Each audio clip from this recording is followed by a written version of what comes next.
Hello, welcome back to another video. Hope you're all doing well, all training hard, getting ready for your target meet. This will be coming up soon. So we're 5 weeks out from trials now, so we're getting close. We've got a couple more weeks to get them improvements in before it's taper time. I'm recording this actually on a weekend. Just had this freshly shaved. That's why this is all streamlined looking, because I normally can't really be arsed. But yeah, barber's gone.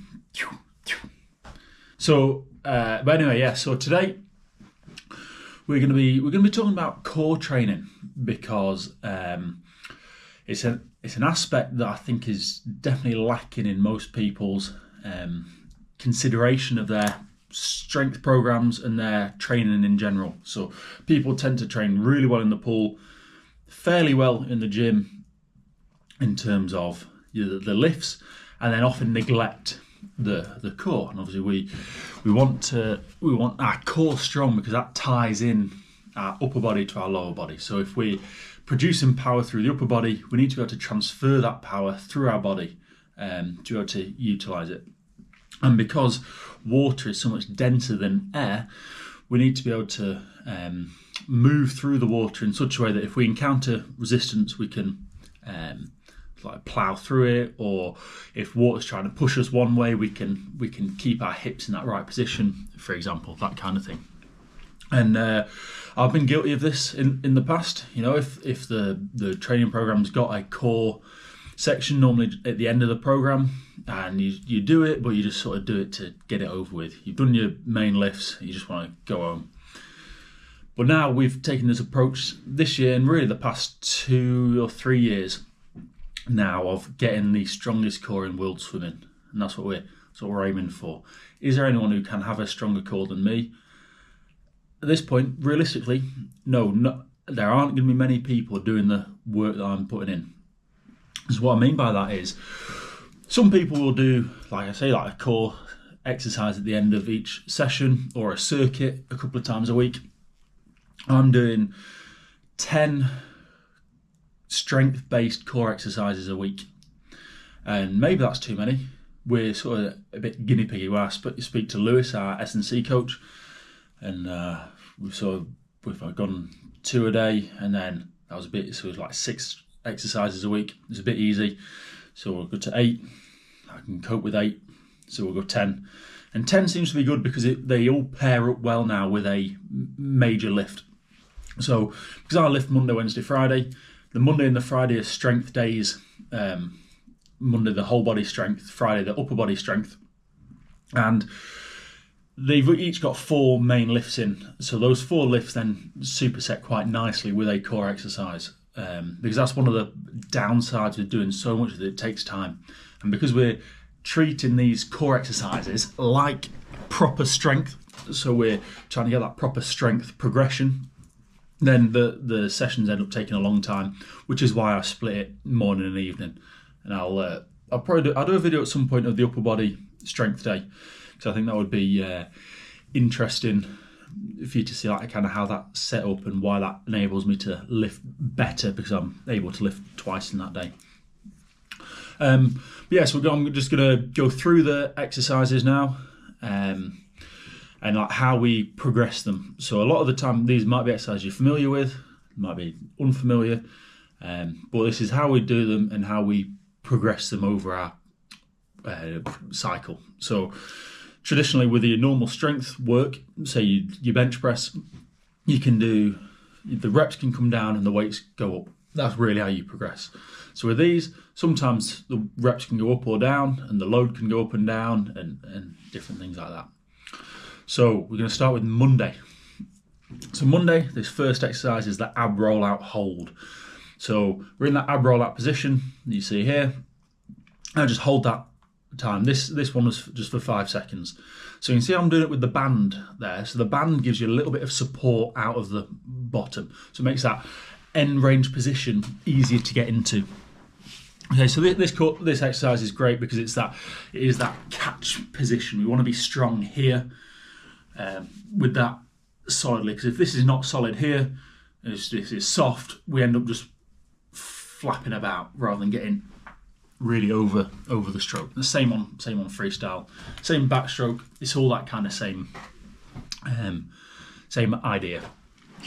So the ab roll hold. So we've progressed this in the past. We can either go increasing in time, so the band would stay the same, or maybe get a lighter band so it makes it harder. But we can increase the time, or we can decrease how strong that band is. And so if we reduce how much support we get, obviously it's going to make it harder. And the second one on the Monday is these banded bird dogs. So these are an anti-rotation exercise, because the band is trying to pull you obviously in towards the rack where it's attached, and so we're trying to keep that kind of that flat back position, no hip twist. I think I've got a little bit of hip twist here, but it's not too bad. Then going into the Monday evening, then we've got this hanging leg raise. Again, this is we'd call this an anti-extension, because again we're trying to get that that kind of, it's in that kind of plane of movement, and this we can progress either by making the leg raise harder, so you can go from bent knees to one bent leg, one straight leg, both legs straight, and then forcing the range up. So I'm getting all the way toes to the bar.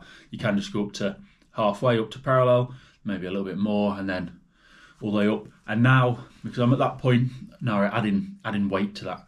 So this becomes a little bit difficult with the med ball, just because these aren't slam balls, so they don't want to stay in your feet. So this quite often you get a med ball to the face, which isn't too pleasant.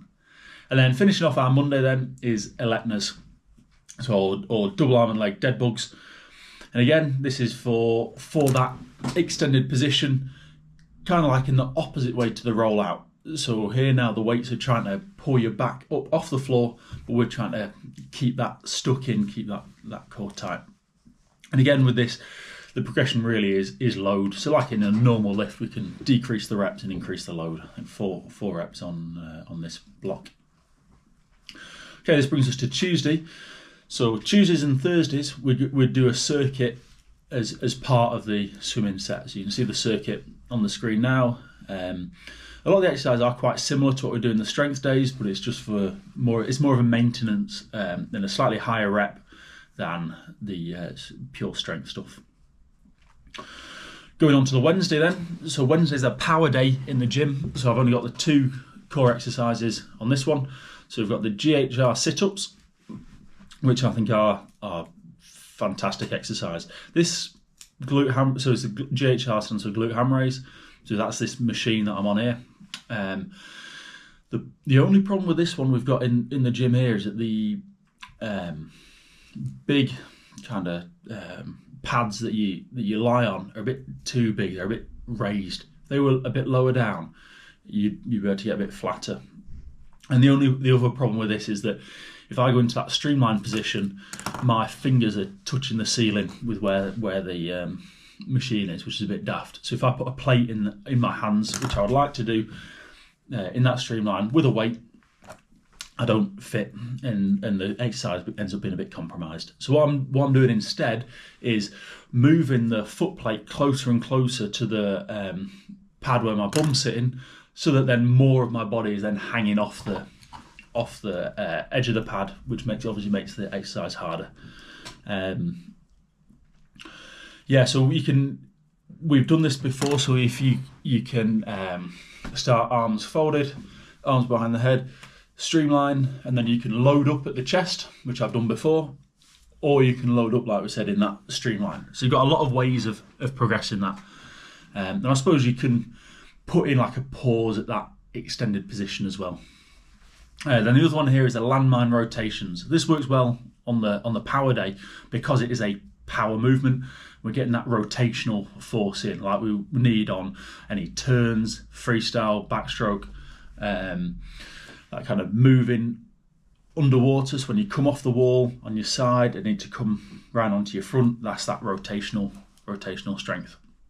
So again, really good. And we're quite lucky here. We're mounting it into an actual landmine attachment, but you can just put it into a corner of the wall and it'll be it'll be fine. Just make sure your barbell's not getting destroyed. But again, this is weight or reps really is how we would progress this. Thursday then, another circuit. This one was mid-session, whereas the Tuesday obviously was before we got in. This is in the middle, then we went into some kick to kind of tie that core work into something a bit more specific. Finally then with Friday, so we start off with ab rollouts. So this is essentially the same as the ab rollout holds on the Monday, but this time we're doing it for reps. So we're just going out and then back in. Now this was with the red band, so pretty light. Last week I managed to snap 2 bands in 2 reps, which was a bit embarrassing. Fortunately I didn't fall on my face, but I was there and then dropped to knees. So ab rollouts, really we would start on your knees, and then if you're getting strong in that position on your knees, then we've done before, starting standing, then go out as far as you can, and then drop to knees to finish the rep and come back up, or like we do here in putting a band around your waist to get that extra support. I like the band as well on the rollouts because you can press into it.